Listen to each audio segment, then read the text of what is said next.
Mixed vegetable soup చేయడానికి ఇలా మనం ఒక ములక్కాయ, పచ్చిమిర్చి, కరివేపాకు, అలాగే సోరకాయ ముక్క, 2 టమాటాలు, ఒక ఆలుగడ్డ, అలాగే ఆకుకూరలు, నేనైతే గంగవాయిల్ కూర తీసుకున్నాను, క్యారెట్, గోబీ, అరటికాయ ముక్క, బెండకాయలు, ఇంకా మీ దగ్గర ఏమైనా వేరే కూరగాయలున్నా యాడ్ చేసుకోవచ్చు.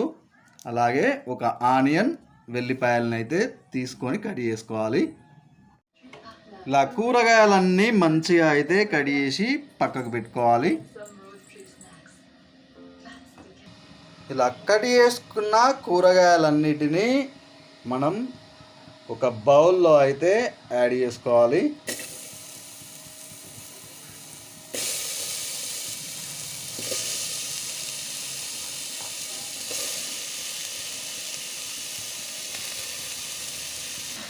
ఇలా కూరగాయలన్నీ యాడ్ చేసుకున్న తర్వాత ఇందులో ఒక 1/2 లీటర్ వరకు అయితే కూరగాయలు మునిగే వరకు వాటర్ని అయితే యాడ్ చేసుకొని మంటని హై ఫ్లేమ్లో అయితే పెట్టేసుకోవాలి.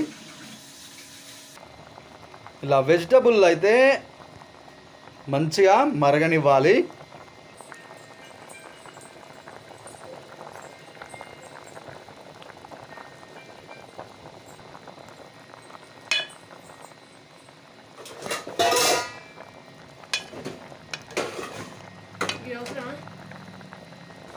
ఇలా కూరగాయలు మరుగుతున్నప్పుడు పైన మూత అయితే పెట్టుకోవాలి. ఆవిరి కూడా మళ్ళీ వాటర్ అయి లోపలే పడుతుంది, విటమిన్స్ అయితే పోకుండా ఉంటాయి.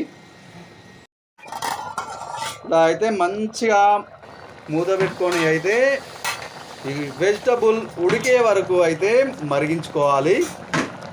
ఇలా వెజిటబుల్ అయితే ఉడికిన తర్వాత స్టవ్ అయితే ఆఫ్ చేసేసుకొని ఈ వెజిటబుల్ సూప్ని అయితే ఇందులో వడబోసుకోవాలి. ఇలా మనకి ఇలా వడబోసుకున్న తర్వాత వెజిటబుల్ సూప్ అయితే రెడీ అయిపోతుంది. మనకి ఇలా ఉడికిన ఈ కూరగాయ ముక్కలతో అయితే కొన్ని పాలు యాడ్ చేసేసుకొని మిక్స్డ్ వెజిటబుల్ కర్రీ అయితే వండుకోవచ్చు. దాన్ని నెక్స్ట్ వీడియోలో చూద్దాం.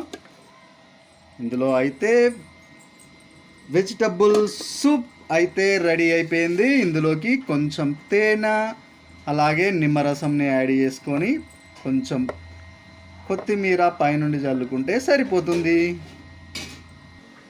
ఇలా మనం వేడిగా వెజిటబుల్ సూప్ అయితే పొద్దున్నే తాగేయచ్చు.